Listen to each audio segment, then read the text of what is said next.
los que a partir de la primera y segunda invasión inglesa se hacen fuerte en lo que es militar, en lo que es político, en lo que es discusión. Y fíjate vos que justamente el virrey, que en ese momento era Sobremonte durante la primera invasión inglesa, huye a Córdoba, luego va a ser restituido, se lo va a dar de baja, va a asumir Liniers. Liniers es un criollo, y ahí ya ahí vemos un gran signo de autonomía, porque ese virrey criollo que es Liniers lo ponen los mismos criollos, no está designado por el rey de España, como así eran designados todos los demás. A todo esto, y antes de que se produzca la segunda invasión inglesa, ya se va reagrupando, se van conformando las nuevas fuerzas patrióticas y militares.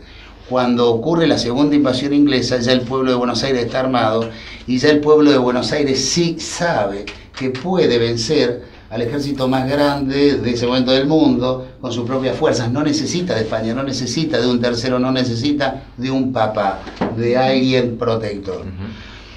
O sea, ahí vos vas viendo cómo se va armando determinadas condiciones, o cómo se van dando determinadas condiciones. A esto tendríamos que irnos nuevamente a Europa, y en 1808 Napoleón pide permiso a España para invadir Portugal, porque Portugal era el único aliado del continente europeo que seguía comerciando con Inglaterra. Pero a esto Napoleón lo aprovecha, y ya que está de paso por España, también lo invade. Una España totalmente débil, una España decaída, una España sometida, o que pensaba que se iba a someter muy fácil. Destituye al rey que era Fernando VII, y le da la corona a su hermano, a Napoleón Bonaparte. El pueblo no lo acepta y se empiezan a organizar juntas de gobierno.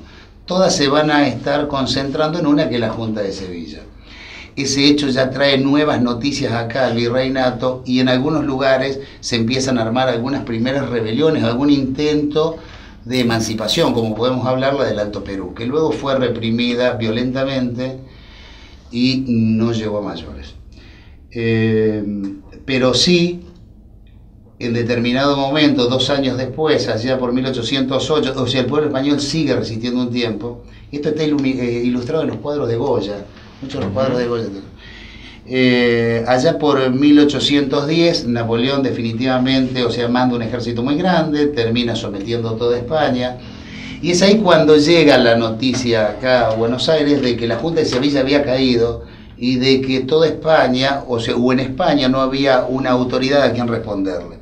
Estaba preso el rey era un francés, la Junta de Sevilla había caído.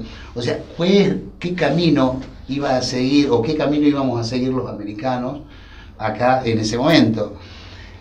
Esos americanos que eran en su mayoría hijos de españoles, porque todo lo que era, para 1810, la población de Buenos Aires era de aproximadamente 40-45.000 habitantes, dentro de los cuales un 30% era entre mulatos y negros. Y ese porcentaje de la población no podía participar en lo que era política y todo lo demás, ¿no? Pero hay un núcleo bastante importante, y no solamente una élite ilustrada la que participa. Bueno, cuando la noticia se conoce, se convoca un cabildo abierto. Ese cabildo abierto ya significa un intento, porque lo que se busca es destituir al virrey, que en ese momento era Cisneros. Ya es un intento de desplazar a esa autoridad española nombrada por españoles. Ya ahí hay un primer intento. Ese primer intento, cuando se convoca acá el cabildo abierto del 22 de mayo, termina en un fracaso, termina en un engaño, porque la solución que termina saliendo de ese primer cabildo, el virrey sigue siendo la figura principal. O sea, hay un cuerpo integrado por 2 criollos, 2 españoles, y el virrey sigue siendo el presidente de esa junta. Cuando el pueblo se entera, no acepta eso, los criollos renuncian, que son Saavedra y Castelli, y se convoca a un nuevo cabildo para el día 25. Y es ahí donde sale la primer junta patria, integrada por 9 personas, y donde el virrey ya está totalmente desplazado, donde Cornelio Saavedra es la figura, o sea, el presidente, donde la mayoría es criolla, porque van a ser 7 en total los criollos de los 9 integrantes y 2 van a ser españoles. O sea, repasando un poquito, cuando llegamos al 25 de mayo de 1810 podemos decir que las condiciones eran totalmente objetivas para propiciar un cambio, no sé si una revolución, habría que discutirlo en otro momento qué es revolución y si estamos ante una revolución. O en todo caso, podríamos estar viendo qué personas en ese momento trataban de hacer una revolución y quiénes trataron de quedarse o de desviar esa revolución.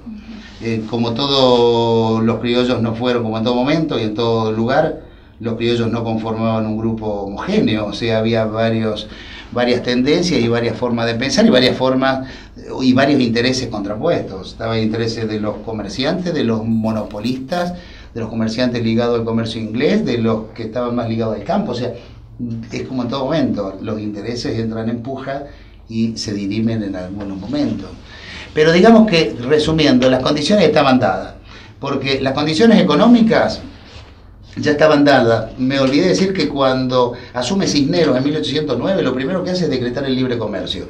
No es casualidad, ya se veía una gran necesidad de ese comerciante o esa ciudad de tratar de comerciar con Inglaterra libremente, porque sabía que era la situación mucho más ventajosa, claro, con respecto al monopolio español. Claro, de una ventaja a nivel internacional también. Sí, una ventaja económica que en el bolsillo nos toca todo y muy rápido, eso lo aprendemos enseguida. O sea, las condiciones económicas estaban dadas, las condiciones políticas también, porque estábamos muy influenciados por la Revolución Francesa, con esos ideales de libertad, igualdad, fraternidad, con autores como Voltaire, como Montesquieu, como un montón de gente que estuvieron escribiendo en ese momento, y esas ideas fueron llegando acá. También no nos olvidemos del iluminismo, una revolución totalmente cultural. O sea, que las condiciones políticas estaban dadas. Y las condiciones militares también, porque a partir de las invasiones inglesas, los criollos se dan cuenta que tienen las armas y que tienen el poder de defenderse sin depender de una España totalmente decadente. Bien, recorrimos varios años, pero lo previo a lo que fue la revolución del 25 de mayo, después vamos a charlar en el próximo bloque con Cristian de estos 200 años que han pasado hasta este 2010, así que hacemos la pausa y ya continuamos hablando del Bicentenario. ¿De qué se trata?